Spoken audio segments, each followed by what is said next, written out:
bliver løbet ned. Inden da her er det gæsterne fra Randers, nogle i hvert fald tv-kendte, Messi-kendte navne, er der får øje på, blandt andet altså Angelica Wallén, som Jan, hun skal ind og træde karakter i dag, hvis de kan hive den første sejr her i Odense. Ja, det skal hun. Hun bliver nødt til at spille 60 minutter i dag. Hun starter på højre bak, men kan spille alle tre bagspilspositioner. Hun dækker en god bakker, og så er hun rigtig gennembrudsstærk. Og det er altså gæsterne, som starter med bolden fra A-kort, Sofie Strangholt, Stine Svendgaard, Angelica Wallén, Gitte Andersen og Veronica Cordado. I mål Stine Bunde Aagaard. Odense starter 6-0. På bænken blandt andet altså Katrine Frohlund for gæsterne fra Randers. Og altså helt uden venstrehåndede bagspillere. Ja, jeg har en ungdomsspiller på holdkortet, godt nok Randers, men det er jo primært højre hænder. Ja, men Wallén, hun har spillet derovre i mange sæsoner, og også da jeg var træner Jes, spillede hun der. Hun er skarp og rigtig god til at gå på ydersiden der. Godt indspil, Strangholt, Cordado, straffekast. Veronica Cordado, som altså kom tilbage til Randers fra KIF Vejen forud for den her sæson. Har døjet med ryggen i så 4 måneder af den her sæson. Og første duel mellem den rutinerede og stortalentet Frohlund over for Cecilie Greve. Sikker scoring. Katrine Frohlund. Og Cecilie Greve, en af de spillere, som også skal ind og tage en lederrolle, skal have nogle redninger. Det bliver meget spændende at finde målmandsduellen i dag. Greve mod Bunde, og også på Randers' bænk Anna Wojcic, der sidder derude. Altså, jeg tror, at de kommer til at spille en stor rolle i forhold til resultatet. Starter i 5-1. Gæsterne for Randers.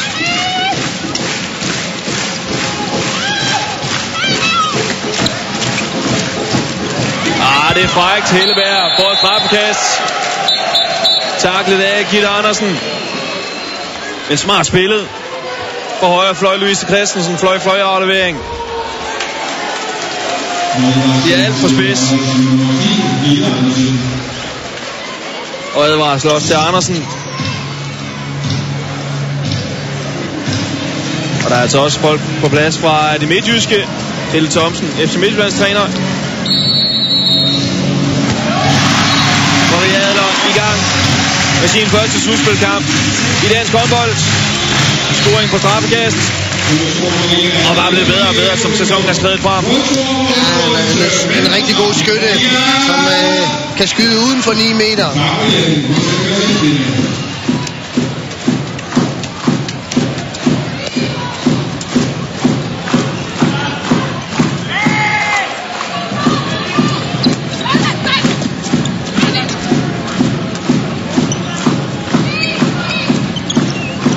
Svendgaard prøver gennembruddet.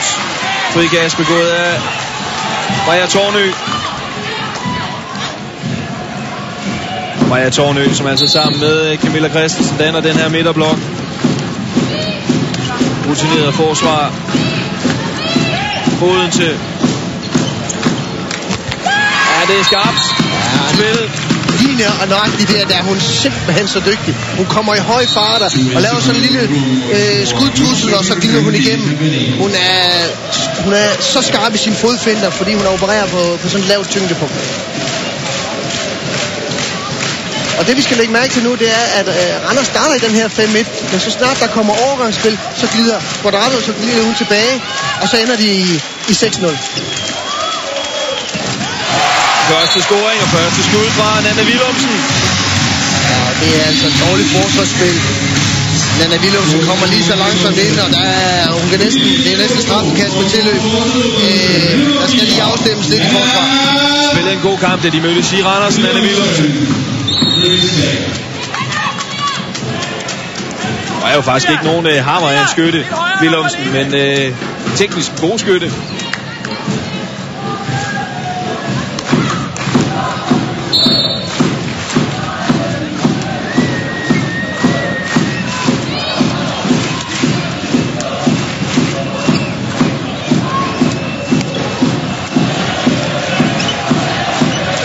Strangholt.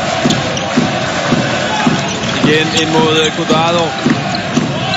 Ja, så står Freja-Kåre faktisk lidt i vejen for Stine Svendgaard. Vil gerne prøve at trække den rundt.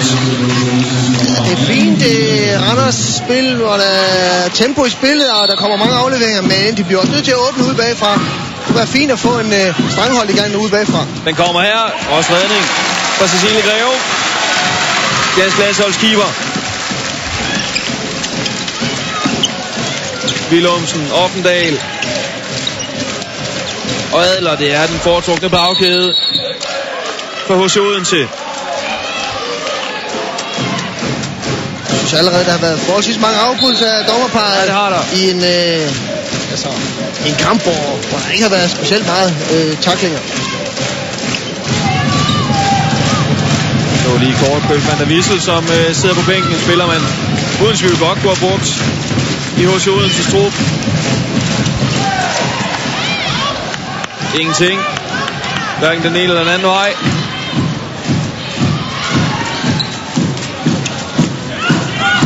Stranghold på tværs. Og den her gang lykkes hun imod Cecilie Greve. Og Bordado, der trækker hele forsvaret væk der. Motorvej til Strangholdt.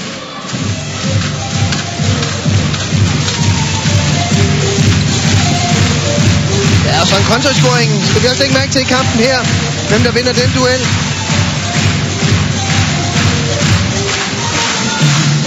Indløb fra Helleberg. Plads hos Willumsen. Og så skal der løbes. Masser af plads over i venstre siden hos Freja-Kåre. Det bruger man ikke.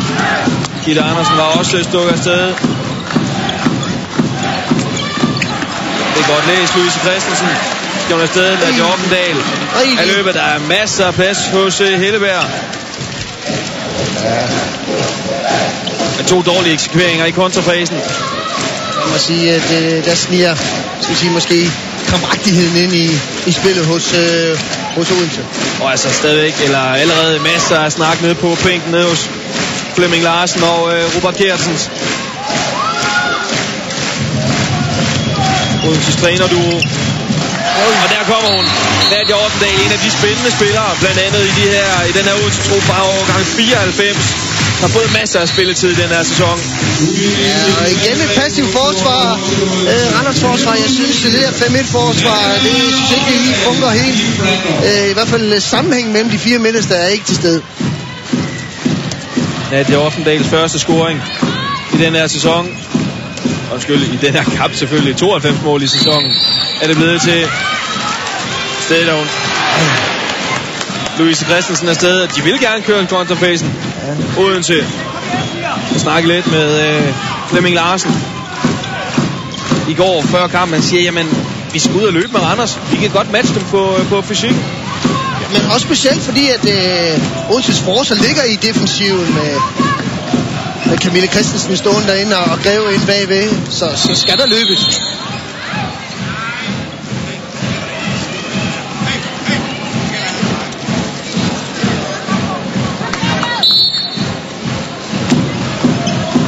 Kigger på Odense forsvaret, så er der nogle forholdsvis store piger, der står dernede i en solid 6-0.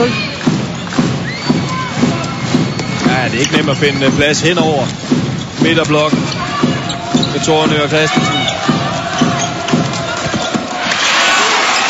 God parade. Det bliver en blå bold, tror jeg. Og slår sig derude. Gitte Andersen. Venstrehånden, tror jeg, der lige får en lille hilsen med på vejen.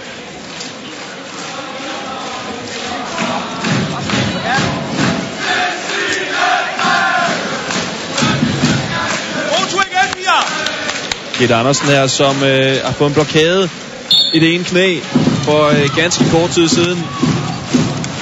Altså en af mange Randers-spillere, som har en eller anden skavank. Langt forbi Bordado, snart på kast. Ja. Og det indspil til streg, den er de svært ved at holde Odense. Og hun er også en fantastisk dygtig stregspiller. Bordado, der er meget på ryggen, når hun så, når bolden kommer derind, så griber hun den ofte. Så ja, man kan så diskutere, om der er strafkast her. Og det mener du ikke, eller hvad? Hun er god til at gribe bolden og komme ind over. Men så hun er også god til at lade sig falde og råbe lidt. Rolund over for Greve for anden gang, sikkert. Endnu en gang for den 35-årige veteran. Rolund, som man tør jo ikke at dømme hverken ind eller ude. Måske er i gang med de sidste kampe i karrieren i det her slutspil. En evig fighter.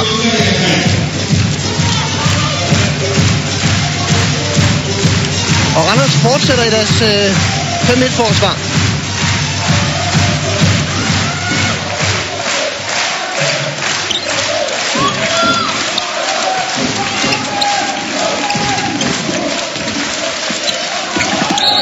Frikast.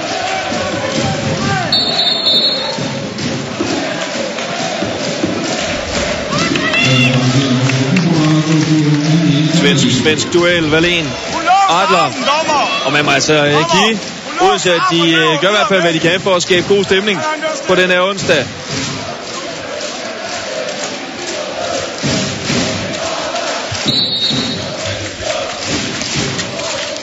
Spørgsmålet om de har lånt nogle fans over fra naboerne for OB for at vende i en orange trøje.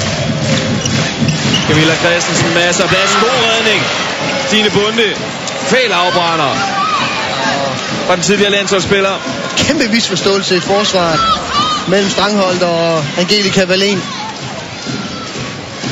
Der skal Camilla Christensen selvfølgelig score på den der.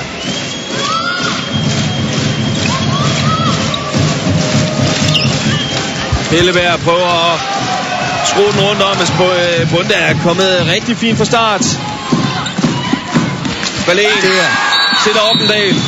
Og der er hun giftet. Utrolig stærk mand-mandspil.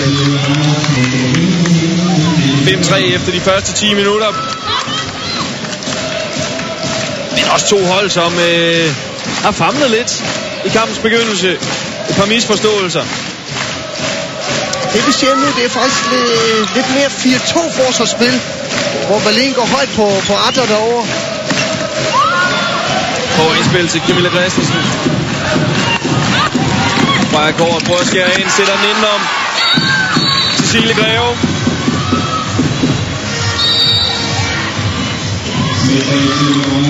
Og første timeout kaldt. Den er kaldt af hjemmeholdet for Odense.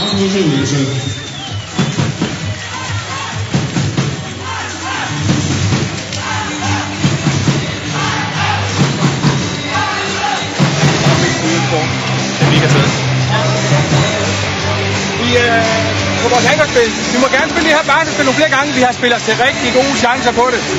Spiller fransk også? Ja, spiller fransk også, men spil bare, når vi spiller basketspil, så skal du ture og sætte dig igennem. Hvis at de bliver en nede ved K, så skal du sætte dig igennem ind over midten. Så kan du spille bak-bak. Så franske, eller bare, så man holder lige fast i bare et par gange nu her, og så kan man spille bak-bak, og så skal man komme på ydersiden her. Og så handler det om at komme retur og stå nede på dem, og så vide, hvad man står overfor. For der er jo ikke kommet noget, som vi ikke har vidst endnu, Pia. Kom nu lige her. Kom nu! Hold mig der! Hvad skal det? Kom, damer! Jeg synes over ved Wallin, der går Wallin tidligt frem, når strengen kommer derned, ikke også? Husk lige på det her med, at der kommer de kick-back-afleveringer til stregspilleren. På hvem af? Husk nu det, ikke? Og Freja har udspillene. Yes. Det er vigtigt, at vi bliver ved med at dække godt op og være aggressiv og løbe med dem. Kig op i kontrafasen. De mangler 2 mand hver gang. Så bare sørg for at spille bolden og fordele boldene. Angrebsspillet. Deres toer, de står langt inden. Så vi kan godt lige prøve at få gang med nogle vendebolde. Og hvis toerne går op, så er det ved ude under. Yes, men koncentrer nu om at dække op og så løb. Jeg håber lidt, at spilleren har en blok i inderlommen på de her blå trøjer. For skal der lov for, at Jan Leslie han fik fyret nogle ting og sager af. Jan, hvis vi skal prøve at koge det en lille smule ned, hvad er det så Randers, de skal holde fokus på fra nu af? Jamen altså, han sagde jo det hele. Altså, han var igennem alle spillets faser. Så han var både inde på, at forsvarsmæssigt skulle de fortsætte i den offensiv tilgang, specielt Angelica Wallin over for Adler. Og så skulle vi selvfølgelig fortsætte med en løb, som de har gjort hidtil. Hvorimod GOG's Odense timeout, det var omhældet deres angrebsspil, fordi det er der, de har problemerne. Ja, og mange af designerne kom til Maria Adler. Ja, og det gør Randers rigtig godt, rigtig klogt. De ligger nemlig Quadrado frem på playmaker og på Oppendal og Angelica Wallin frem, og så lader de Nana Willumsen stå, og det er altså en ganske udmærket taktik. Ja, jeg har ikke rigtig kommet igennem med de gode skud endnu. Willumsen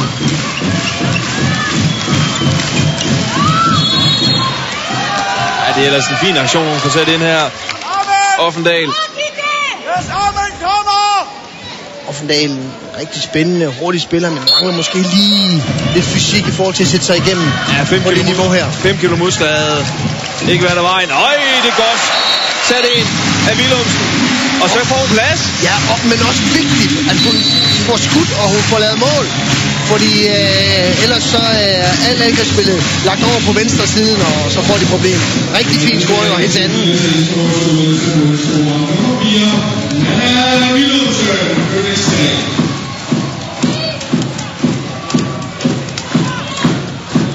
Odense har ikke vundet de sidste 2 hjemmekampe her i arenaen, hvor Wallin sætter sig igennem for 3. gang.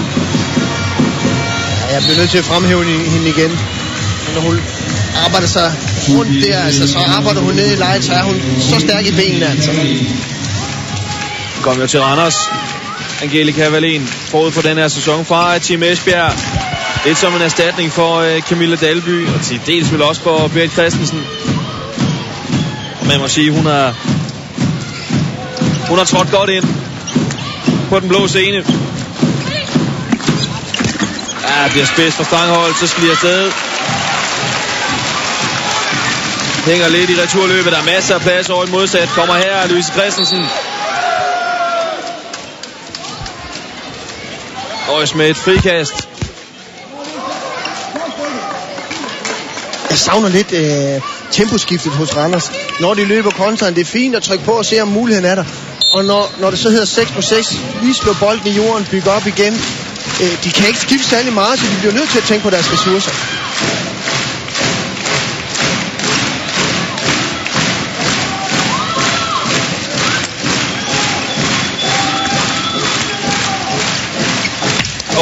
Det er så lige ved, at hun sætter den i krydset i næste hug. Askelads på ikke spænder ben på hinanden dernede. Louise Christensen får en advarsel. Ja, det er jo det, der sker i løbeduel, er det ikke det? Jeg synes godt nok, de fløjter meget. Dommerne afbryder spillet rigtig meget. Ja, heldig uheld. Og der sker ikke noget ved det. Det kan ikke vare lang tid før dagens første 2 minutter kommer.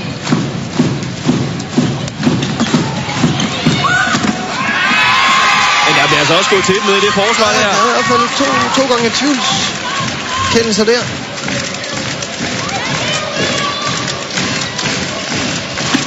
Men hun brokker sig ikke.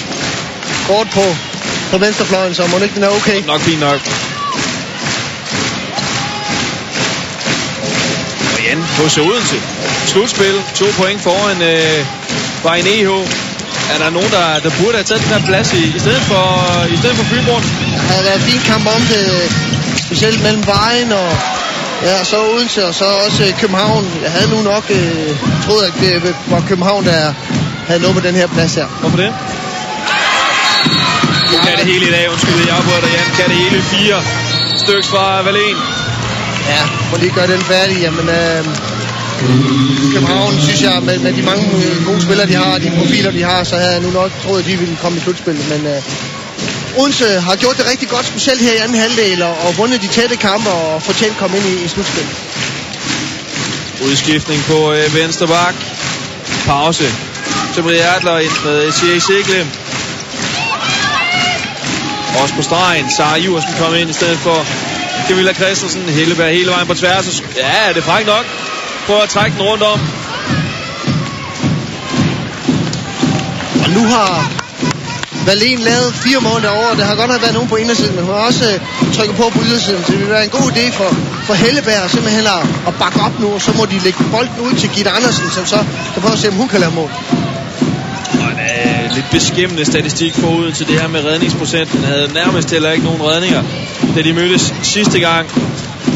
Kamp som Randers vandt med 9. Og Greve får altså heller ikke fat i den her fra Godaro. Det er så nok heller ikke lige den her, hun skal pille, men Randers, de splitter Odense forsvar fuldstændig ad. Jeg synes egentlig, Svandgaard, det er ikke fordi hun har været så farlig selv, men hun har holdt fint tempo og organiseret angrebsspil rigtig fint. Og vi skal lige en tur ned på sidelinjen. Tina Müller, du har fat i Flemming Larsen. Ja, Flemming Larsen, I er nede med 9-4. Hvad er det, I skal have gang i nu? Ja, det er jo primært vores forsvarsspil, kan man sige, for de løber lige forbi os, og vi har haft store problemer, specielt på det der mand-mandspil på kanterne, og specielt over på Maria. Noget, som vi ellers har talt meget om, men bestemt ikke er lykkes for os.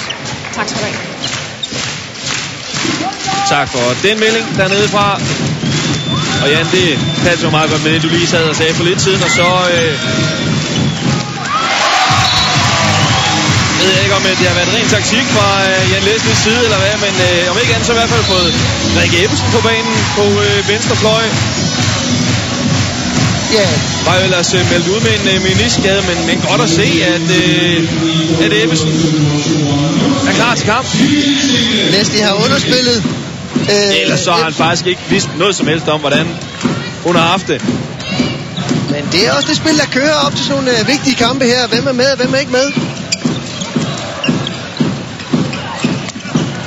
Og igen stregen, og så kommer der redning fra Cecilie Greve.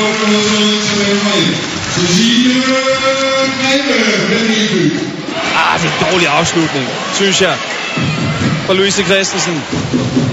Og angrebsfasen på Odense. Ikke rigtig farlig. Jeg vil sige, at den er ikke farlig, fordi de ikke laver mål, men jeg synes, at de får tilspillet sig okay chancer. Nu har hun jo prøvet at loppe 2 gange derude. Hun skulle prøve at pive den hen over og kasketten på den gode runde. Sætte den udenom eller indenom, eller prøve noget andet. Ja, får hun ikke afsluttet selv på drejet, så skylder hun den ud til Gitte Andersen. Og nøglen har været 184 cm spansk stregspiller. De har slet ikke styr på hende. Hun gør lige nok i, hvad der passer hende. Hun rykker, hun screener, og hun er en verdensklasse stregspiller.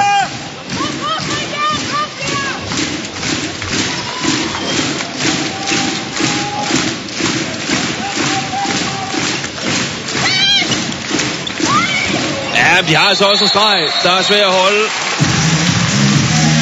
Og så har vi dagens første udvisning, som Sofie Strangholt skal ud og sidde efter nærkamp med Sara Iversen.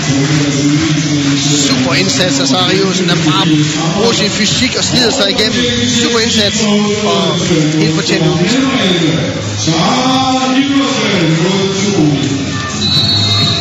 Nu er Odense i overtal, så skal de benytte de her 2 minutter til at have lidt ind på Randers nu her ved at stå solidt i forsvar, måske få en kontra og så en scoring i overtal. Louise Christensen, som altså har brændt 2 lopchancer på Stine Bunde, er blevet taget ud. Katja Marker kommer ind i stedet for indløb. Gitte Andersen, der er masser af plads. Hvor er det godt set og godt spillet. Hun kalder på den hele vejen. Altså, der står nærmest 3-4 forsvarsspillere snoks over i Odenses venstre side. Det er selvfølgelig fint spillet, men man forlanger lidt mere på det her niveau i et slutspil. Og plus 5 til Randers. Efter små 20 minutter, Jan Leslie må være en glad mand.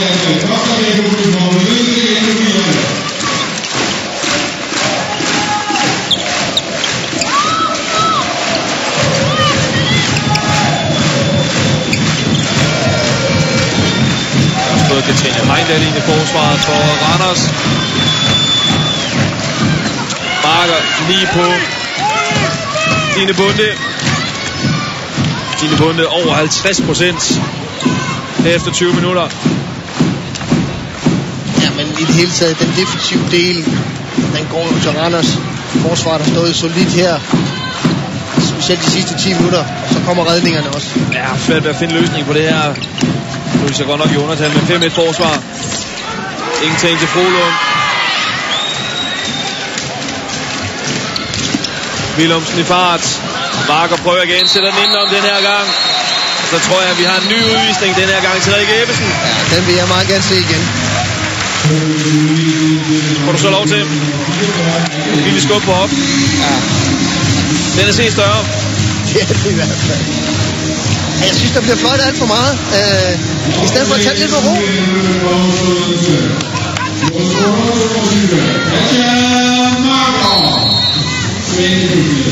Og vi skal lige hurtigt ned på sidelinjen til dig, Tina Møller. Jamen, jeg er jo så heldig, så jeg står her midt mellem bænkene, og i tråd med, I lige har siddet og snakket om deroppe, så kan jeg afsløre, at Jan Leslie, han er absolut ikke tilfreds med aftenens dommer. Jan Leslie, han har faktisk fra starten af kampen nærmest gået og sådan småbrokket sig og råbt og været sådan lidt vred over de her dommer, den måde, den linje, de har lagt for kampen. Ja, og Jan, det kan man jo godt forstå. Og så ved man jo også, at hvis man har fulgt damehåndbold, så Jan Leslie, han er også en mand, der er god til at udtrykke sig. Han er en livlig mand nede på bænken, det er vi mange der. Men jeg mener, at kampen er jo ikke specielt hårdt spillet. Der har faktisk været en fin kamp, og der har været mange flotte scoringer. Så skal dommerne også spille med på den. I slutspillet. Redning igen. Stine Bunde. Fremragende indsats indtil videre af den 24-årige keeper, der altså har stået i skyggen af Jeanne Masson i flere sæsoner her i Randers. Har nu haft en 50-50 sæson med Anna Wojcic, så man må bare sige, hun er førstevalg lige nu. Omvendt så må man også bare sige, Helleberg så 4 afslutninger uden scoring. Det kunne være, at hun lige skulle have en tur på bænken.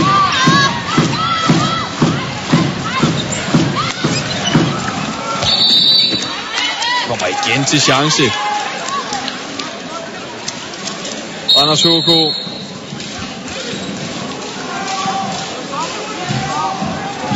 De har mødtes 10 gange, de her to mandskaber. En enkelt sejr til Odense og 9 til Randers. Og hun kan alt i aften. Angelica Wallin. Og Greve må tage den der på hendes konto. Det er langt ud fra en mellemdistanceskytte som Angelica Wallin. Den skal hun tage. Jeg tror også, vi har et målmandsbytte her uden for billedet. Gitte Vind ind i stedet for Cecilie Greve. Nanne Willumsen langt over. Odenses overtalsspil har heller ikke haft kvalitet nok. Der har været for lidt tryk på, og løsninger har været de forkerte. Så nu er den 6-6 igen.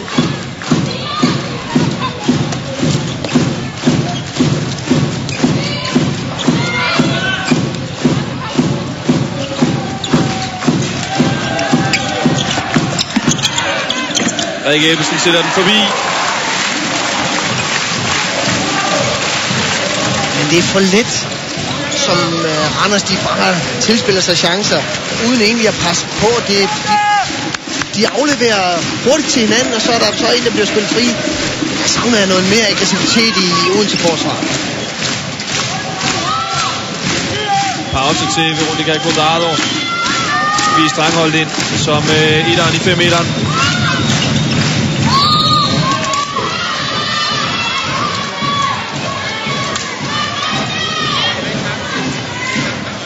Og jeg skal love for, at der bliver roteret godt og grundigt rundt. Helleberg på bænken i stedet for Simone Dupont Larsen.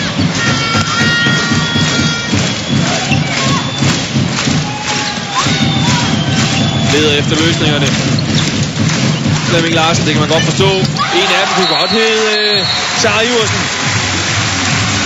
Gode aktioner fra stregspilleren. Jamen hun går uimponeret til den. Hun modtager bolden, og så slår hun sig bare ind over. Ikke smart, ja. Og kigger ikke engang, men sender bolden op over hovedet på Bunde. Og det er måske løsningen. Og skyde opad på Bunde. Wallin, Folund, Svendgaard bagkæden hos Randers. Petrine Heindal ligger og arbejder godt inde på stregen. De har svært ved at holde hende. Får chancen her, Heindal. Straffekast. Og så har vi en ny udvisning den her gang. Maja Tornø. Det er måske faktisk en, det man godt kunne få øje på. Heindal får bolden, læner sig ind over og bliver presset. Hun hænger godt fast her. Det kan man nok godt. Ja. Men i det er jo. Sofie Strangholdt fra pæten imod Ditte Vind. Og Randers-keeperne er skudt fuldstændig i sænk. Det, der gør den helt store forskel på den her kamp, det er simpelthen tempoet. Randers, der kan man godt se, at de har spillet de her kampe før. De har lidt mere kvalitet i spillerne og i holdet. De spiller hurtigere, de trækker mere på, de har flere løsninger. Og også helt fortjent, de fører med 5 mål. 5 mål med 5 minutter tilbage af den her første halvleg.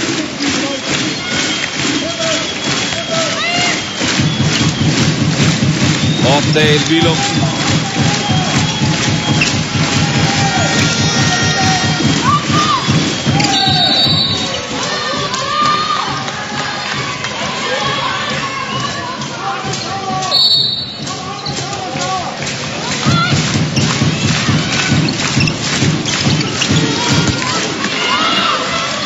Rigtig noget saft og kraft i det her skud fra Willumsen.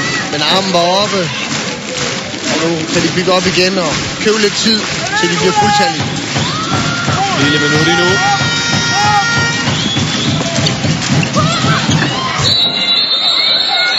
Straffekast om ny 2 minutter. Rikke Ebbesen. Det er 2 minutter på 9 minutter. Meget aggressiv. Dommerkendelsen. Ja, dommerkendelsen er.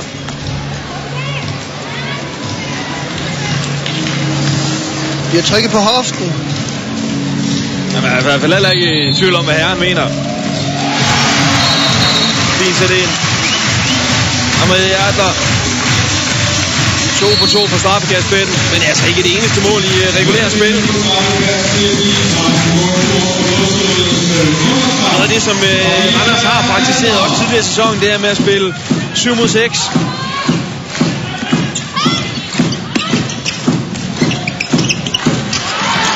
Alt god redning.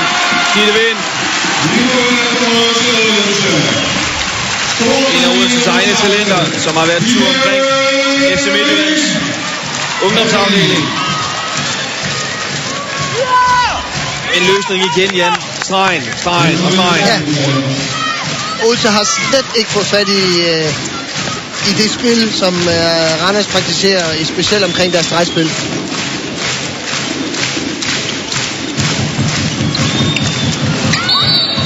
Godt forsvarsspil. Ikke nogen dårlig idé at søge. De var siddet på stregen. Men de er overtal. Nu skal der skal falde en scoring nu.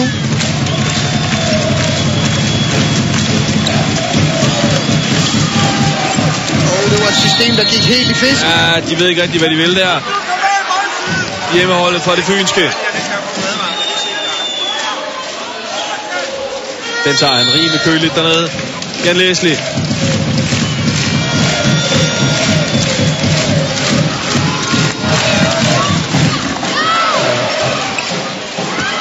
Jeg er fristet til at sige, at de skal i hvert fald ikke afslutte for fløjen hos Odense. Det har de ikke haft meget succes med. Det er jo klart, at så snart Randers er i undertal i forsvar, så pakker de midten for, at afslutningen skal komme ud til fløjen. Fordi der har bundet rimelig styr på kantafslutninger.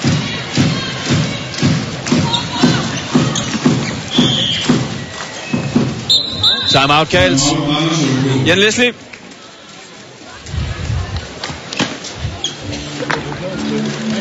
Nu skal vi i bagsiden have et danseshow på Han der går ud. Mio går ind. Højrefløj. Vi siger Fru er ude. Sofia venstre bak. Svendgaard playmaker som målmand. Berlin her og Gitte her. Og Vero mellem de 2 træer. Køber rokade venstre. Svendgaard kommer rundt her og presser lidt ud af. Og så i stedet for, at du kommer på den træer der, så kommer du fuld knald på her. Ikke? Og lige derinde, du skyder herover og skyder herover. Men der skal være rusterspil her. Hvis bolden bliver spillet videre til dig, Velin. Hvis du står flat, så er det stående skud eller hopskud lige på. Ikke? Eller så er det gennembrud. Ikke? Men vi skal sørge for lige at spille lidt tid. Ikke? Så bliver vi fuldstændig. Der er to ting, vi skal stramme op på. De individuelle ting i forsvaret, der skal vi altså være bedre. Det kan ikke passe, at vi bare bliver snydt på kanterne og indløb. Stop nu de der ting. Og så når vi kommer herned, så put nu op i hjørnerne. Skyd op i hjørnerne. Vi har haft masser af afslutninger. De kan skyde lige på en. Skyd den op i hjørnerne. Kom nu, piger. Kom nu! Og Camilla. Tager en ekstra markspiller ind her de sidste par minutter. Randers 3 sekunder tilbage i undertal.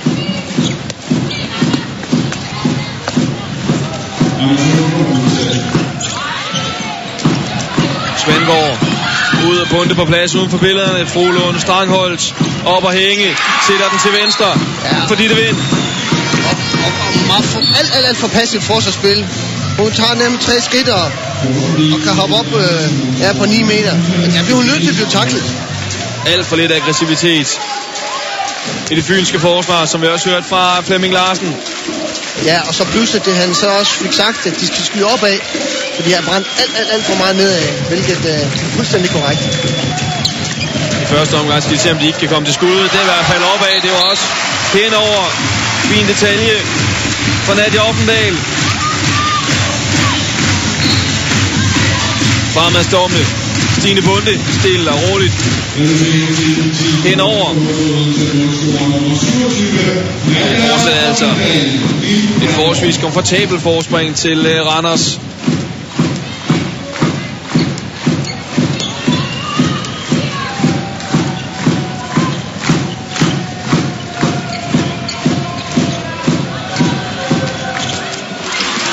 Der kommer en tackling, og så skal der lykkes.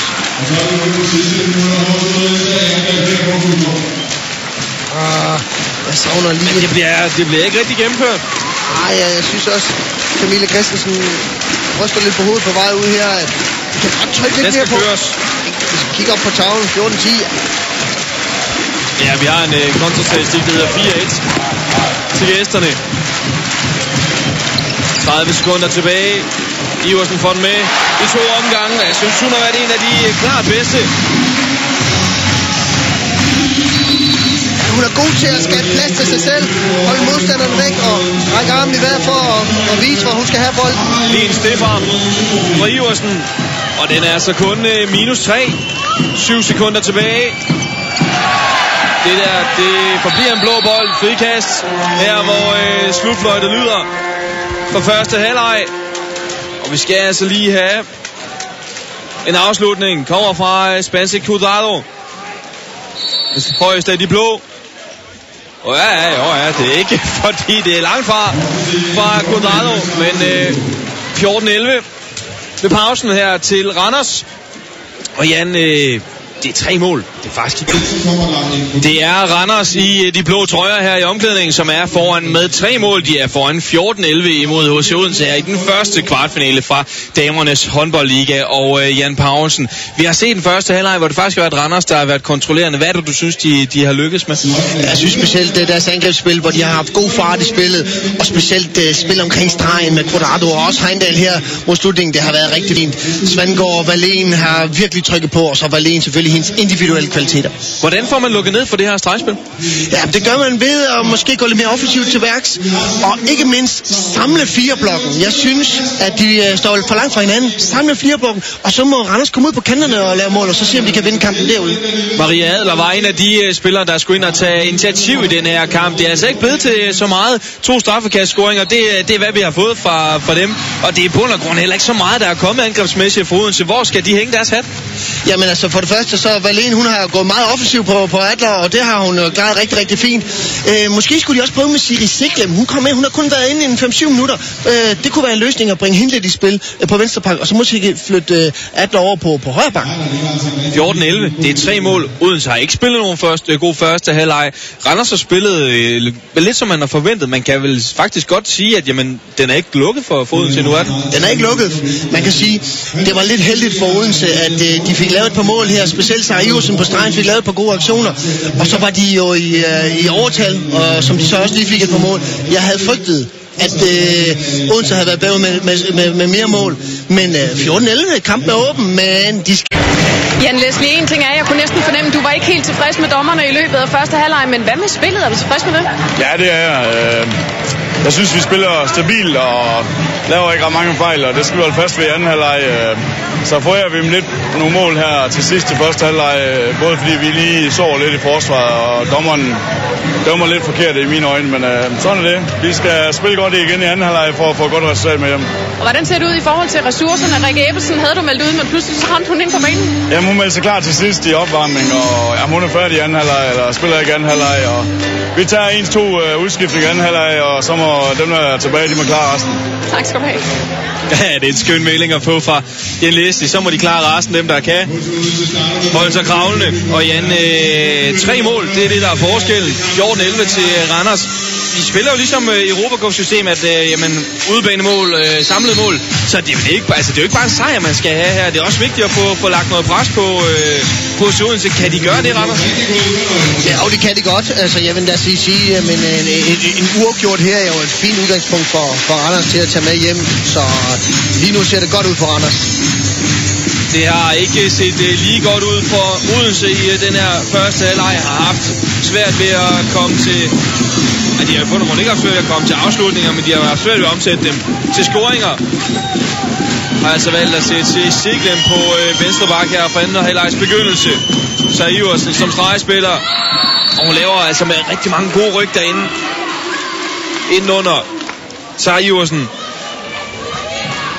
Ja, og så Iversen er sådan en type, hun behøver ikke engang at blive spillet fri. Hun er så fysisk stærk, at hun kan bare få bolden lige på, så skal hun nok rive sig rundt og få en udvisning af strafkassen. Ja, igen er det altså Iversen, jeg synes, der er fod på der. Bliver altså ikke dømt. Og har ikke travlt med at løbe kontraen. Randers HK. Men igen ser vi et Odense-angreb, som har meget fokus på venstre siden, hvor højre siden er lidt tam. De bliver nødt til at få bredt spil mere ud og åbne op over i højre side.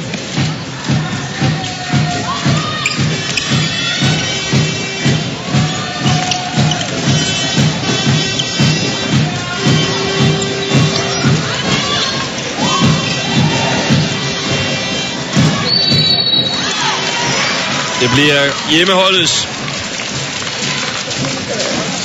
En lidt tjusket start fra begge hold. Med fejlafleveringer. Ja, efter en scoring nu. 14-12. Ja, så der er vi en håndboldkamp.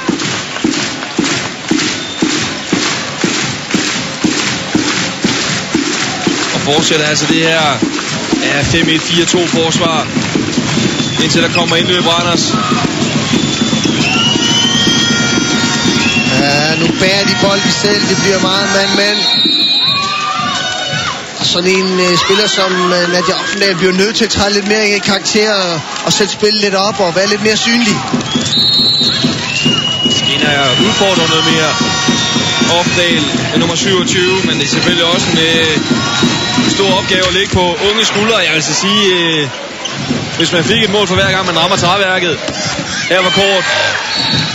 Sætter sin anden scoring, jamen så havde Nana Willumsen faktisk været... Ja, så hård kan skæbnen være. Det havde fortjent et mål med Willumsen, og så i stedet for en kontra, og så i stedet for 14-12, så bliver det 5-11.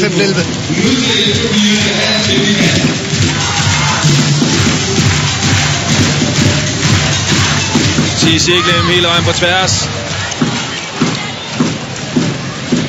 Ja, Pytlik også på plads her i Odense Idrætspark.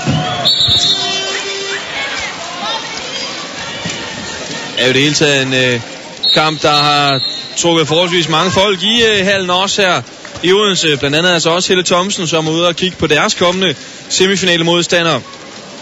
FC Midtjylland møder jo altså vinderen af det her opgør. Inklusive returkamp selvfølgelig. Og må ikke hun håber på Odense. Og det ville da være underligt andet, ville det ikke det?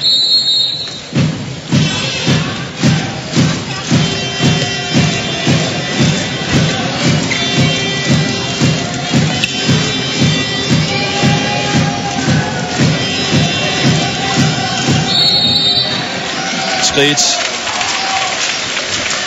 på Wallén.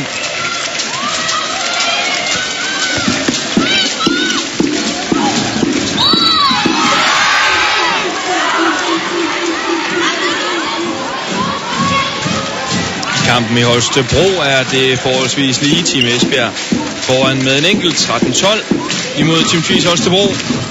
Vinderen af de to opgør, der følger i den kvartfinale serie, jamen møder Viborg. Ny redning for Bunde, og det der med, at de skulle skyde op, det har de altså ikke taget til sig hos Odense.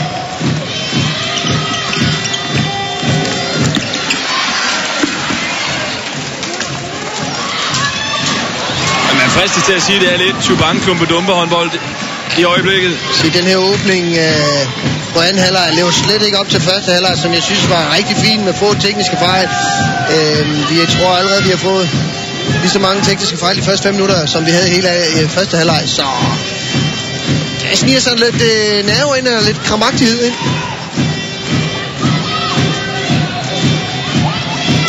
Randers fortsætter med den her højrehåndsbagkæde. Svendgaard, Strangholt og Wallin. Og Cecilie Greve, jamen hun får ikke fat i noget som helst derinde. Ikke imponerende indsats af den danske landsholdskeeper.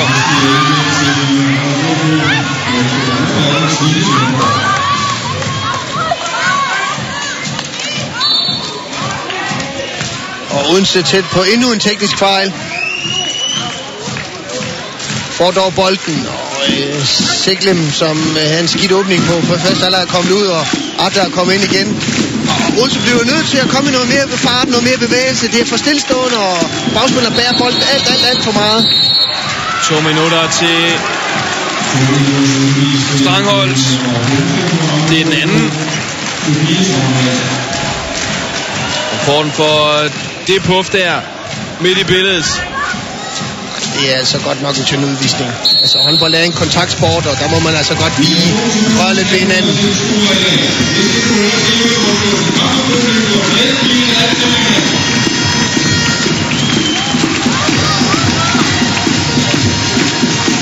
Og Tina Møller, vores hurtigløbende reporter, hun har fået fundet vej op til Helle Thomsen her, hvor vi ser en scoring fra Marie Adler. Hvad har du til os, Frøken Møller? Jamen, jeg har snedet mig op på tilskuerrækkerne, og der har jeg fundet FC Midtjyllands træner Helle Thomsen. Helle, lige til at starte med, hvad er det for en kamp, du sidder og set? Men indtil videre, der har det været en kamp, som Randers har haft rimelig under kontrol. De har kommet rimelig let til tingene, og uden til at slide hårdt for det. Jeg ved også, at du sidder her, fordi at I skal møde vinderen af det her kvartfinaleopgør. Hvem vil du helst møde? Man skal altid passe på med at sige sådan noget, men jeg vil helst møde Odense, men det bliver også et Randers-hold, der er en Aguilar med senere, så jeg vil nok helst møde Odense. Tak skal du have. Ja, det kan man jo ikke fortænke Helle Thomsen i. Helst vil køre en tur til Odense. Og Karina Aguilar er altså ude med den her næse, der har voldt hende nogle problemer igennem hele karrieren.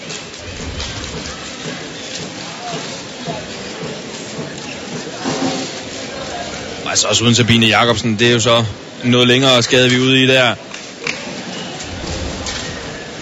Ordentlig hilsen hun får.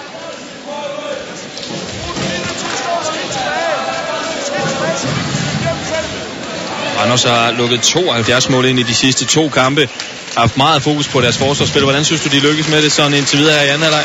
Det synes jeg, det lykkes fint. Altså, de har ligget i den her 5-1. Når der så er kommet overgang, så er de gået tilbage i 6-0. Men jeg synes også, det har været for lidt det, som Odense er kommet med. Så det har gjort betingelserne noget lettere for Randers defensiven. Og Bunde ind i kassen. Endnu en gang Bunde. Rolund får skærmet godt af for Sara Iversen. Det er altså, det er for lidt. Ikke? Men en super parade af Quadrado, der tager det lange hjørne, så Bunde nærmest skal gribe den her. Der skal der komme noget mere kvalitet fra Adler. Der skal hun altså trække bolden over det lange hjørne. Det er alt for meget lige udskud.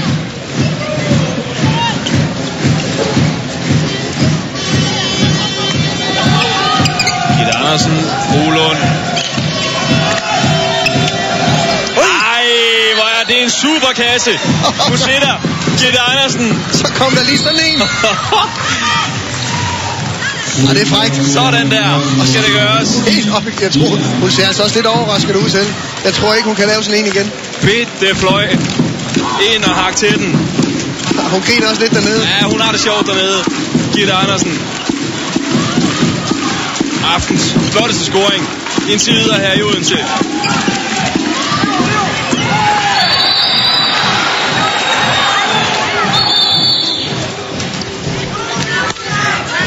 Så bliver hun løbet over inde i den anden ende til gengæld.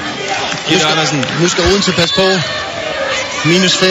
Randers har bolden og har i den grad momentum, og Odense fungerer ikke i begge ender. Så Måske skulle der tages en timeout og blive kastet noget nyt på bålet. Måske en ny forsvarsformation. Der skal ske et eller andet. Ja, vi hørte Camilla Christensen, som også siger i pauseinterviewet med Tina Müller, at de tager alt det her forvirret og ustruktureret forsvarsspil. Det tager det med op i angrebet. Det er jo præcis det samme. Det gjorde det efter pausen, og endnu en gang i hvert fald en aggressiv forsvarsindstilling, de har. Ja, specielt Stine Svanggaard. Hun er kendt for det skud der. Hun kan stort set ikke andet. Det er hårdt sagt. Jamen, det er det, hun praktiserer. Timeout kaldt af Odense.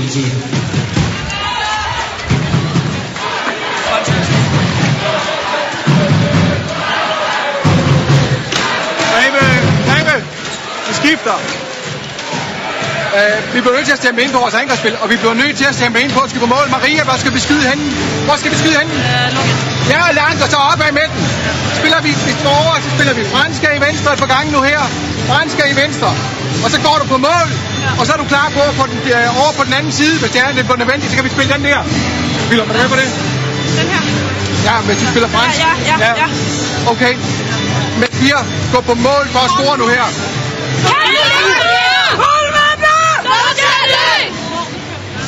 Vi tager egentlig 6-0. Heindal ind i midten sammen med Vero. Vi støder på 9 meter på hvem, ikke også? Okay? Og den der dækker venstrebakken, har det der skud lige på. Ikke? Yes. Og så er det Brul, der bakken her. Så kan Gitter Freja stikke nu lige den ene gang her. Ikke? Og Baksen samler op ud af. Og hvis der vi får bolden, og vi ikke er i overtal i kontra, så tag det roligt. Yes. Angrebet, næste angreb. Vi kører fransk højre. Vi er over til Sofie herovre. Okay? Og så bliver du mand ind i midten. Kan der ikke noget så roligt?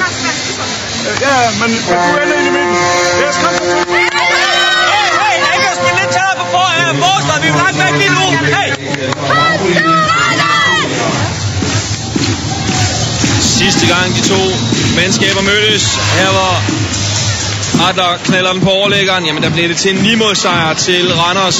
Lige nu der er gæsterne foran med 6, 18-12. Jeg synes egentlig, det er super ærgerligt angreb her. Timeouten taget af Flemming Larsen, jamen pointeret over for Adler. Hun skulle skyde i den side der, og så kommer der et drøn, som så rammer undersiden af overlæggeren. Det er ærgerligt, at den ikke går ind. Og altså også over Fakta. Randers har sat 80% af deres forsøg inden for rammen i kassen. Bare 17 i scoringsprocent her, hvor Quadrado scorer sin anden for aftenen. Scorede også 2 i sidste spillerunde imod Team Tvis Holstebro. Ja, hun er så knivskarp til at rykke på de rigtige tidspunkter. Specielt bagom Baksen, der er hun altså rigtig, rigtig dygtig.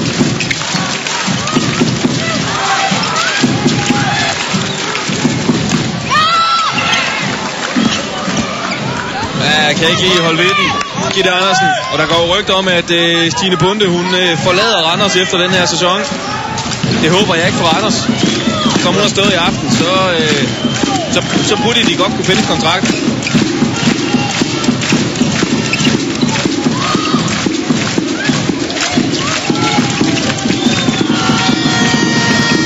Armen oppe, skulle falde en afslutning. Willumsen ind mod Iversen. Frikast. Ikke det største, vi har set i aften. Jeg har sagt det før, Nadia Offendal derinde som playmaker. Hun melder sig altså mere og mere ud af kampen. Hun trækker ikke rigtig noget. Ja, hun trækker sig. Hun bliver nødt til at... Vi så glimrende eksempler i første halvleg, hvor hun spacerede igennem 2 gange på gennembrud. Det er hun ikke i nærheden af nu. Nu ligger hun bare boldflytter og skaber ikke noget. Gitte Vind kommet ind i målet hos Odense i stedet for Cecilie Greve, som heller ikke har spillet sit livs bedste kamp.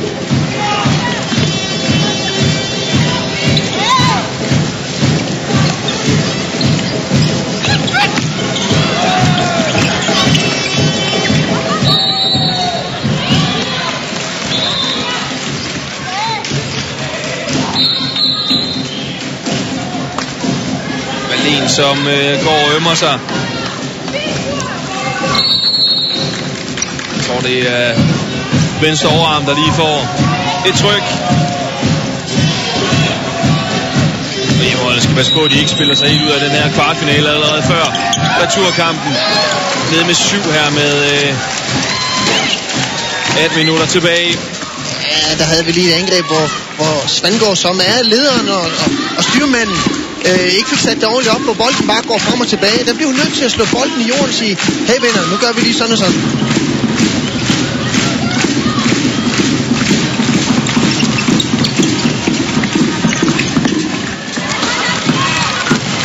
Offendal med en ny afbrænder.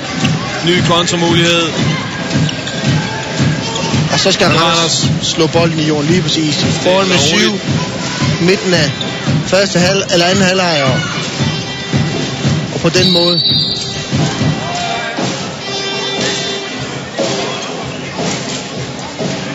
Det er en stilling.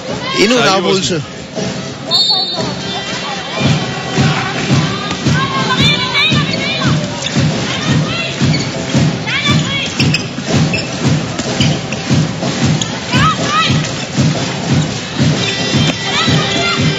Ja, den er god nok. Skridt på Svendgaard. Men der ser vi forskellen. Altså, nu var der selvfølgelig skridt her, men der kommer passkifte og temposkifte, og de trykker mere på. Ja, der er nogle spillere, der tør at tage noget initiativ. Hos Randers. Willumsen prøver.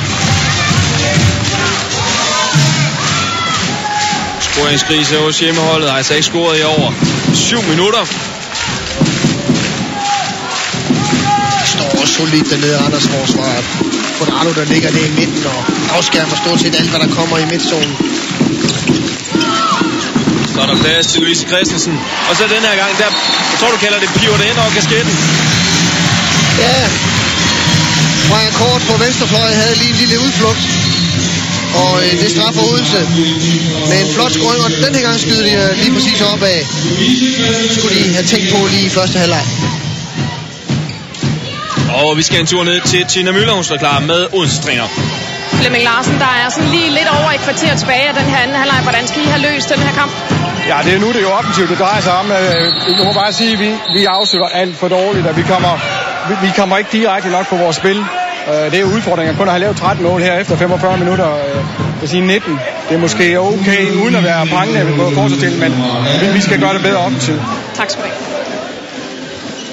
Og ny udvisning den her gang. En af de mest rutinerede, blandt andet tidligere Champions League-vinder og landsholdsspiller Camilla Christensen.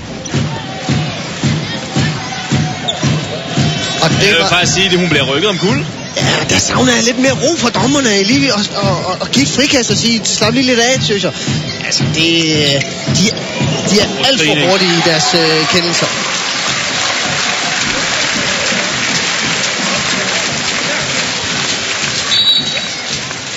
Jeg kan godt forstå, at Camilla Christensen, hun brokker sig. Det er jo helt ufortjent, at hun ryger ud og sidder i 2 minutter. Som vi altså også hørt, Flemming Larsen, der er jo lidt at arbejde med. Ja, det er på grund af okay at holde dem ned på 19 scoringer på nuværende tidspunkt, men selvfølgelig skidt, når man kun har fundet vej til nettet 13 gange. Glimrende undertalsspil ellers. Freja Kort er rykket i position. Sammen er Gitte Andersen. Man fristes til at sige, hvis de skal holde linjen her, dommerne, så skal du egentlig skal du falde ned og på det tryk der. Fordi det Ebbesen, hun har røget ud 2 gange på den der. Men ja, skal man ikke have lov til at trykke en lille smule på hoften? Vi er i en af verdens bedste håndboldliga. Det skal man, men det kan ikke undgås, at man lige rører lidt ved hinanden. Altså. Men et hårdt slag på for Odense igen. Spiller sig fint igennem undertal. Brænder, og så bliver straffen på en kontra. Effektiviteten hos Randers har været markant større end for det orange-klædte hjemmehold. Altså også for første gang nogensinde i slutspillet. Jeg synes faktisk, at de 2 undertalsangreb, der har været for Odense, der har været betydeligt mere fart og aggressivitet i, det har været med 6 mod 6. Så og jeg håber, at når de bliver fuldtallet, de kan bringe det med videre, så det ikke bliver det her stillestående spil. Maria Arvin, fjerde scoring, vi fik for hende. Men har måske heller ikke helt budt ind med det, man havde håbet på for Odense. Ja, masser af plads for Strangholt. Jeg synes, de har været gode til Randers. Bolden op i fart, slip bolden i fart, og så bring de medspiller fri.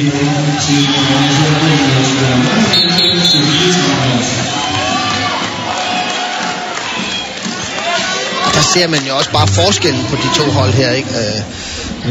Hvis man så kigger på trupperne, så er det vel også okay, at det er den forskel, som der er. Lidt to forskellige budgetter, der også bliver arbejdet med. Alt andet end lige i hvert fald. Strangholt 4 mål indtil videre. 2 udvisninger. Måtte jo altså melde afbud til udviklingslandsholdet her for nylig. Blandt andet med at bøvle lidt med knæ og ryg. Og så faktisk også været syg oveni. Så sent som i går var hun også spørgsmålstegn Strangholt.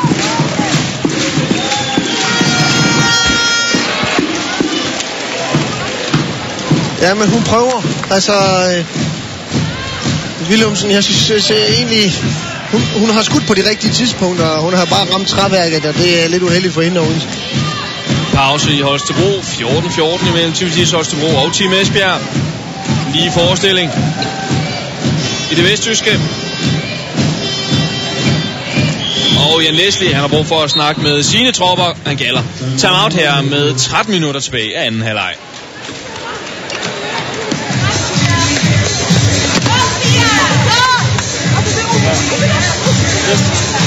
Hallo. Jeg har en alene bag ved mig foran. Det var 2 ikke? Yes.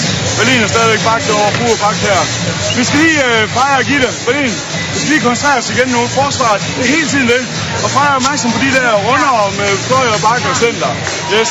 I angrebsspillet, vi tager lige det her ene angreb, hvor du spiller venstre bak. Så kører vi fransk kryds, sådan så Sofie bliver 2 mod 2 med Heindal og dig. Og så er Berlin, du er højre bak i det her ene angreb. Og kommer ind i midten. Nej, du løber hjem derovre. Ikke? Er du med, du spiller venstre bak? Så er vi fransk kryds. Yes, sådan så du er 2 mod 2 med Heindal. Nej, vi venter lige. Yes, det er dig, der er 2 mod 2 med fransk kryds.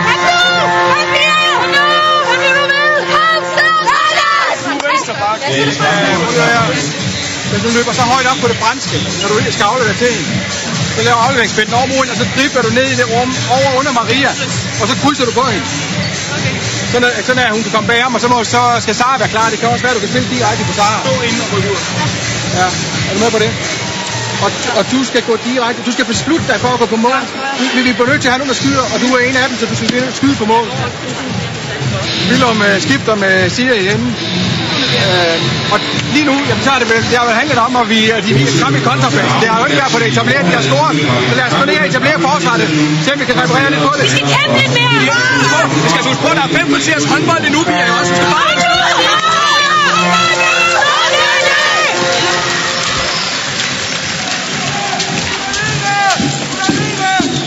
Og brænder for Randers. Og muligheder for Odense. Vi hører også, der bliver meldt i Odense-lejren. Ja, der er angrebsfejl. Det er godt trukket. Angelica Wallén. Og det er svenske bold lige nu. Adler, Helleberg. Og Willumsen. Det er Siglem. Siglem kom ind på højre bakken. Ja, nu mangler der 12 minutter af kampen, og den fase af spil, der blev de nødt til at satse lidt for at hente lidt ind på resultatet. Tryk lidt mere på i kontraen, og specielt anden fase kontraspil. Ja, det er et Odense-mandskab, der ikke engang har en snitalder på 24. Jeg tør slet ikke tænke på, hvad den er, hvis man regner Camilla Christensen fra i det her regnestykke. Det er et urutineret mandskab, har godt nok spillet i Europa i år. Men er det det, der er afgørende, eller hvad?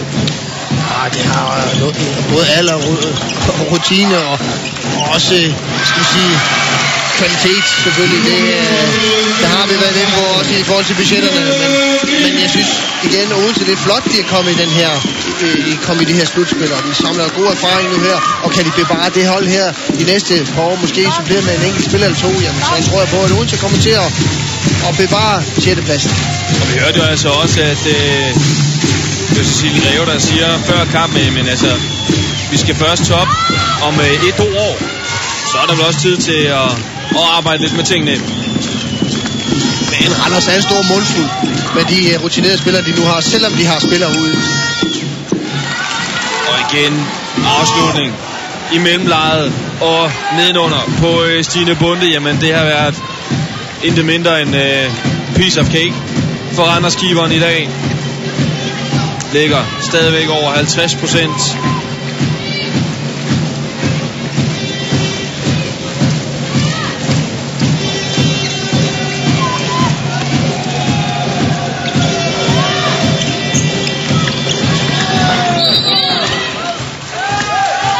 Vi har fået Svendgaard på højre bak, Valen på midten og Fuglund på venstre bak. Ligger og skifter lidt. Laver nogle forskellige pladsskifte. Fuglund fra mellemdistancen, som man har set hende gøre så mange gange. Og jeg vil ikke sige, det er mellemdistancen. Det er altså ude på 9 meter faktisk. 9 meter, ja. Ja. Den tæller. Og et vigtigt mål i bestræbelserne på at komme i semifinalen på Randers.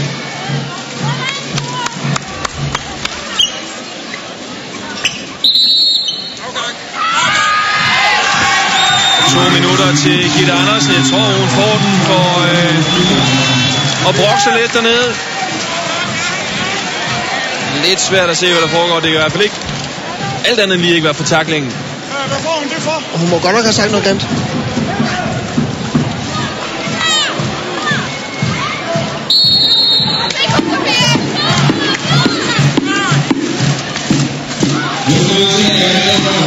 Ja, vi får faktisk en melding. Jeg læser, står og råber ind til kampstue dommer, hvad hun får den for. Jamen, han skal spørge hende til. Det er selvfølgelig lidt svært. Ja, der kom så endelig noget fra Nadia Oppendal. Stortalentet, et af Danmarks største håndboldtalenter, som har været lidt i menneskehænder i dag. Ja, det er klart. Hun har jo mødt et rigtig fint forsvar, specielt med Corrado liggende fremme, men her der så vi prøver på hendes klasse med en super trukket underhånd helt op i nettaget. Ja, et par lækre scoringer, vi har fået fra Oppendal. Frikast til gæsterne. 9 minutter tilbage. 6 mål har de op Odense.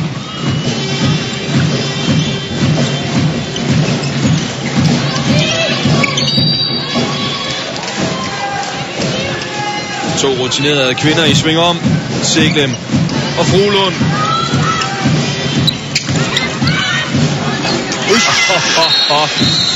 Ja, Angelica Wallin. Du er hård ved Odense i aften. Og et rigtig, rigtig fint niveau. Højt niveau. Specielt i første halvleg. Her i anden halvleg er det blevet lidt mere hvor kræfterne er ved at slippe en lille smule op, men alligevel så her så sender hun altså op under nettaget. I undertal.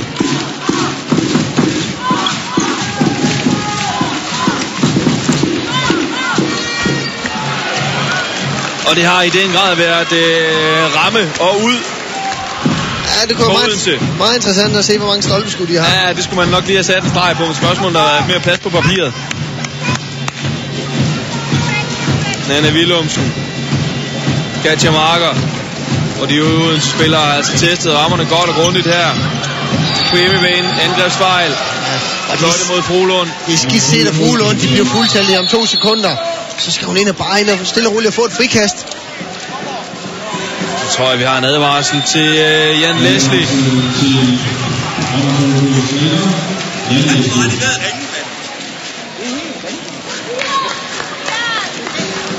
Der bliver godt nok brokket sig rigtig meget over dommerkendelsen. Der bliver brugt bogstaver i dag. De 2 dommere, som altså indtil videre har også tilladt nogle udvisninger. Blandt andet 2 til både Rikke Ebbesen og Sofie Stangholt.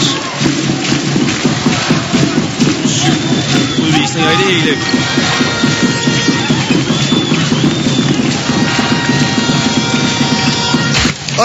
Nyt stolpeskud, den er ikke ind over stregen. Det er også marginalerne, der er imod hjemmeholdet. Det er ærgerligt i sådan en kamp her, at de ikke lige går ind.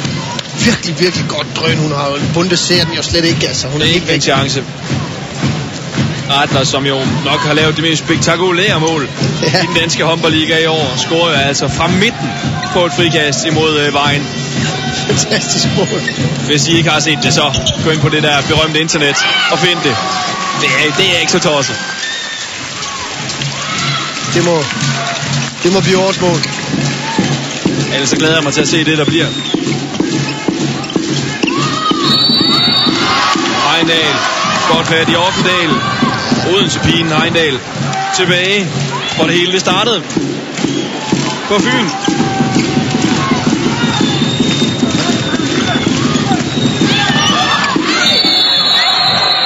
Og så er der en ny udvisning til vej, og det er igen Gitte Andersen på den her imod Maria Adler. Man kan sige, at det er faktisk godt trukket af Adler. Hun er nærmest igennem. Og kan sagtens komme til afslutning. Det er godt gået af hende. Hun vælger at tage straffekastet frem for os og prøve at lave mål først. Og får sig selv lov til at eksekvere overfor Wojcic. 3 på 3 for svenskeren. Har været et spændende punkt til den danske håndboldliga i den her sæson. Jeg synes, hun har spillet sig lidt op i anden halvleg. Viste prøver på sin enorme skudkamp blandt andet.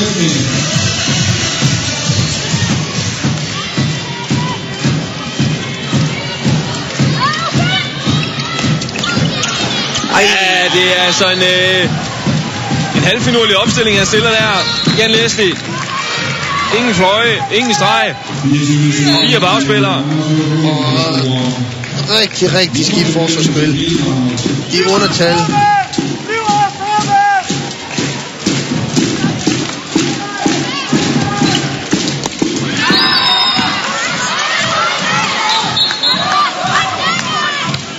En kamp præget af ufattelig mange spilstop. Og husk, at I altså har mulighed for at blive hængende her på kanalen og se fodbold her senere i aften. Umiddelbart efter den her håndboldkamp, så har vi Paris Saint-Germain imod Chelsea. En fodboldkamp, der nok skal have masser af fart og tempo. Det er der også på søndag fra kl. 15.30, når sæsonens næste Formel 1 Grand Prix køres. Det er i Bahrain. Endnu en gang Kevin Magnussen på pointjagt, på sejrsjagt. Det er på 3+ fra 15.30 på søndag. Skidt overtalsspil af Odense.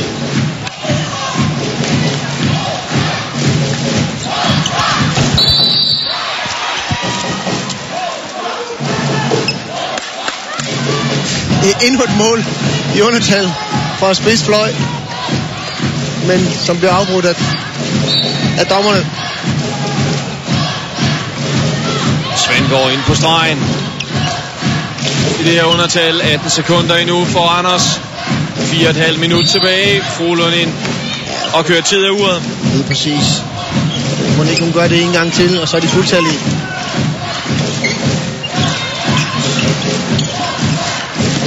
Det er en god frispilning. Og det der, det er halvalternativt. Det bliver også bolden til de orange. Lidt uskarp her mod slutningen af kampen. For meget tjusk.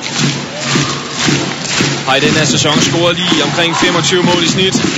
26 mål i snit Odense. Det kommer de ikke i nærheden af i dag. 17 styks på 56 minutter.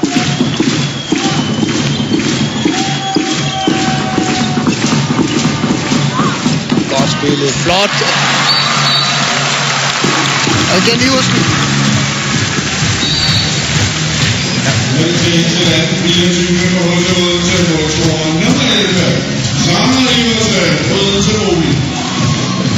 Hende kunne de godt spille lidt mere på.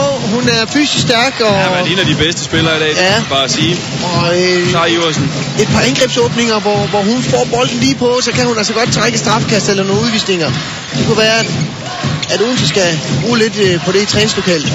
Og godt set, at Odense også forlænge hendes kontrakt. Det forlænget til 2016 for ganske nylig.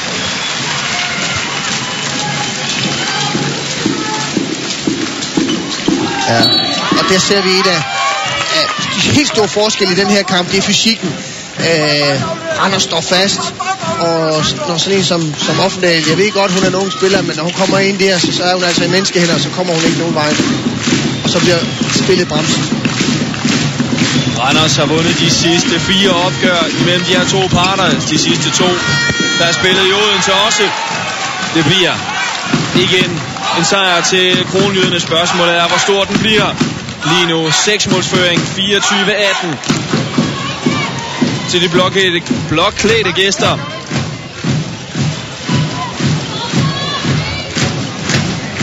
Og Jan Leslie skal lige nå og sætte de sidste ting sammen her i de sidste par minutter. Timeout fra Randers.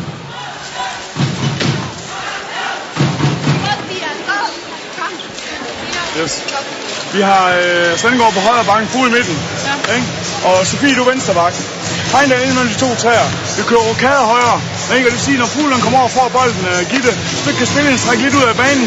Du får bolden, så laver du en lang kryds, så hun krydser til dig. Okay? Og når du får bolden, så er du mulighed for at skyde og lægge bolden ind, og hvis træerne trækker tidligt frem, så tager den virkelig og skifter retning tidligt. Okay? Der gør de 5-1, så kører vi returbold til Frue, og der står du herovre lige det Svendgaard skal til at afløse den anden vej. Hver mål tæller! Forsvar! Hey, kom nu! Hjemme nu her på... vi kan godt lukke 2 mål nu, så vi kan godt gå til 2 mål tættere på dem. Men det kræver, at vi hernede står og holder vores mand-spil. Vi kan være opmærksom på, at du kommer til at slå lidt med Heindal, og du kan få en trykket ind i feltet lidt tidligere. Sådan at du kan tage lidt højde derovre for Frue. Og så, når vi får bolden, får bolden til op, og så løber vi med. Vi løber med. Hvis du kan nå at løbe ud, men du løber spids, vi vil prøve at se, om vi kan lave et konto mod på det. Kom nu, de sidste piger. Der er der sidste. Kom nu, mand. Hold med,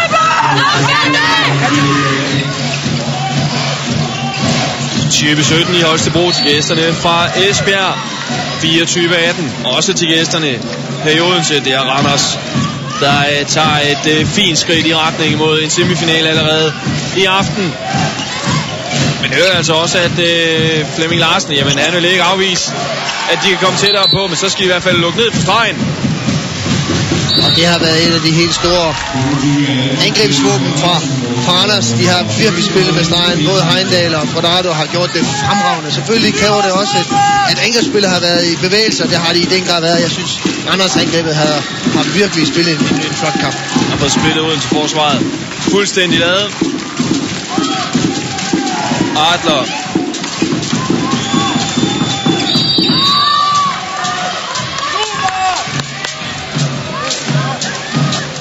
Et minut tilbage af den her kvartfinale.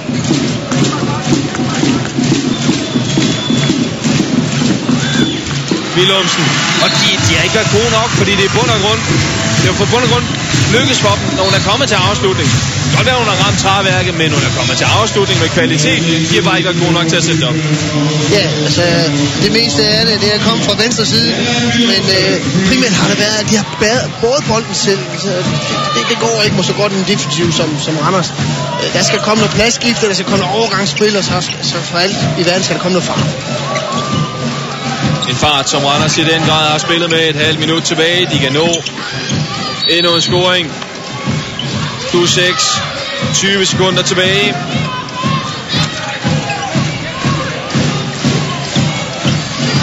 Strangholdt. Heindal. Det er et frikast. 10 sekunder tilbage. Spørgsmålet er, om de vil have... Så jeg godt nok et strafkast. Ja, det gjorde jeg også. Strangholdt. 3 sekunder. 2 sekunder. Så skal det være der. Der er det slut. Slutter med et frikast. Og så stadigvæk en mulighed, men hvem vil have lov til at tage? Det gør Svendgaard. En orange mur er banket op på stregen. Det er ikke nu, hun skal lave sit underhåndsskud. Nej, det er det nok ikke. På den anden side, så er det nok tilpas overraskende, hvis hun gør. Se om der er mere i hende. Svendgaard, det er der ikke, og dermed ender det altså med en 6-målsejr til Randers HK. 25-19, og Jan, det blev en sejr lidt som forventet, men blev den for stor? Nej, jeg synes egentlig, sådan som kampen udvikler sig, og de kvaliteter, begge hold lader i det, jamen, så er sejren på 6 mål helt tilpas i forhold til Randers.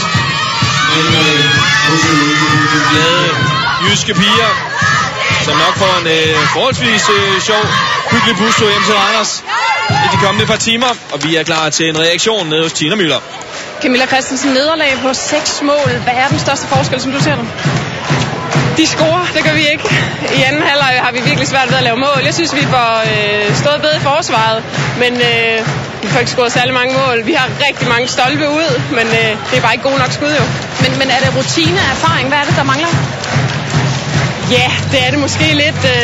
De er bare skarpere i dag, og om det er erfaring, eller om det er bare lidt vilje, det ved jeg ikke rigtigt. Men de var bedre i dag. Men bagud med 6 mål på nuværende tidspunkt, kan man sige, har et returopgør næste uge i Randers. Hvordan lyder det lige i dine ører? Det er svært, det er det. Men igen, vi må tage op og gøre det bedre end i dag, og så skal vi spille kampen selvfølgelig for at prøve at vinde den. For det kunne være sjovt at vinde en kvartfinale. Tak skal du have. Ja, det var ordene fra Camilla Christensen, som alt andet lige i hvert fald ikke lyder optimistisk omkring avancement til semifinalen. Vi holder en lille kort reklamepause, og så er vi tilbage.